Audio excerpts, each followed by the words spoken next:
بسم اللہ الرحمن الرحیم۔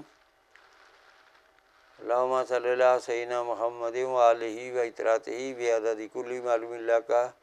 استغفر اللہ لا الہ الا هو الحی القیوم واتوب الیہ یا حی یا قیوم۔ ای آثار کا بڑھ جانا، پہلے تو یہ جان لیں کہ ای آثار جو ہے وہ تینوں تحریکوں میں بڑھ جاتا ہے، عضلاتی تحریک میں بھی بڑھ سکتا ہے، غدی تحریک میں بھی بڑھ سکتا ہے، اعصابی تحریک میں بھی بڑھ سکتا ہے۔ اس لیے ای ایس آر کے علاج کو اسی کو قانون نہ بنا لیں جو کہ میں آج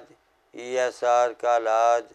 ایک مریض کا کیا ہے، وہ معمول مطب کے تحت میں آج بیان کر رہا ہوں، کیونکہ یہ ایک مریض کا علاج ہے جو میں نے کیا تو وہ اس کی تحریک کے مطابق تھا۔ اگر کوئی اس کے علاوہ اعصابی تحریک کا تھا ایسا مریض تو اس کی تحریک کے مطابق اس کا عضلاتی اعصابی اور عضلاتی غدی ادویہ سے علاج کرنا تھا، اور اگر عضلاتی آ جاتا ای ایس آر بڑھے ہوئے کا مریض تو میں نے اس کا علاج جو ہے غدی عضلاتی اور غدی اعصابی ادویہ سے کرنا تھا، کیونکہ یہ مریض جو آیا جس کا ای ایس آر بڑھا ہوا تھا، میں نے اس کی نبض دیکھی تو طویل تھی، درمیان میں تھی اور سیکھ تھی۔ یہ غدی عضلاتی تحریک تھی، اور غدی عضلاتی تحریک میں جو ہے کہیں نہ کہیں انفیکشن ہو کر اعضاء میں ای ایس آر جو ہے وہ انڈیکیٹ کر رہا تھا انفیکشن کو، وہ ضرورت سے زیادہ جو ہے بڑھا ہوا تھا۔ تو اس میں نے جو علاج کیا غدی عضلاتی تحریک کا، اسے غدی اعصابی ملین ایک گولی صبح دوپہر شام، اکسیر ورم ایک گولی صبح دوپہر شام، اکسیر بادیان ایک گولی صبح دوپہر شام، اعصابی غدی تریاک ایک گولی صبح دوپہر شام، کیونکہ اسے ساتھ ٹائیفائڈ کا مسئلہ بھی تھا، اس لیے ٹائیفائڈ کے لیے انہیں کشتہ گودنتی در برگ مدار یہ بھی شامل کیا گیا، جس کی وجہ سے علاج کرنے سے مریض کا ویڈال ٹیسٹ جو ہے ٹائیفائڈ کا ٹیسٹ بھی نیگیٹو ہو گیا، ای ایس آر بھی نارمل ہو گیا، یہ دونوں رپورٹس جو ہیں وہ نارمل آ گئیں۔ جو بندے نے علاج کیا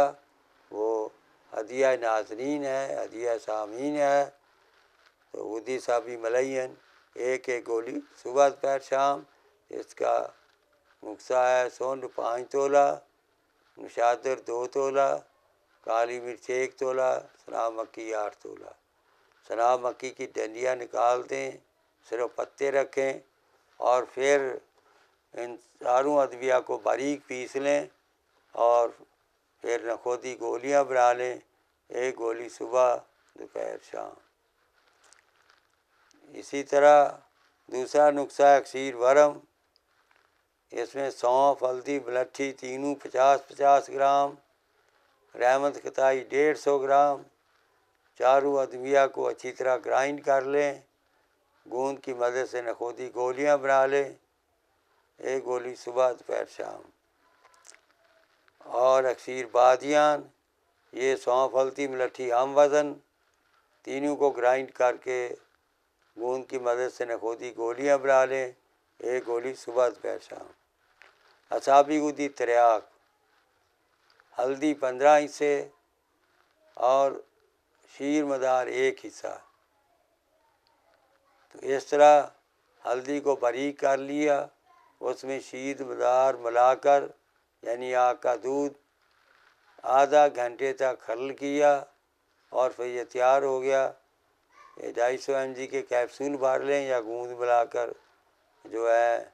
یہ ماش کی دال کے برابر گولیاں بنا لیں، ایک گولی صبح دوپہر شام۔ کشتہ گاؤدنتی در برگ مدار آگ کے پتوں میں تیار کیا ہوا، وہ 1/2 چمچی صبح شام یہ دیا گیا۔ غذاؤں میں مولی، گاجر، شلجم، کدو، ٹینڈے،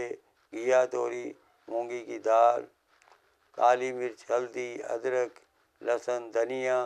زیرہ سفید اور ہلکا سا نمک ڈال کر جو ہے وہ تیار کرنے کے لیے تجویز کی گئی ادویہ۔ پھلوں میں سردہ، گرما، امرود، خربوز، پپیتا، ناشپاتی اور یہ پھل ریکمینڈ کیے گئے، تو اللہ کے لطف و کرم سے بڑا ہوا ESR بھی نارمل ہو گیا، اور ٹائیفائیڈ کا جو ویڈال ٹیسٹ ہوتا ہے وہ بھی نیگیٹو آ گیا۔ تو یہ اس کا بہترین علاج ہے، جب غدی عضلاتی تحریک میں ESR بڑا ہوا ہو، ٹائیفائیڈ بھی ہو، تو ایسا علاج کر کے آپ بھی کامیاب علاج معالجہ کر سکتے ہیں۔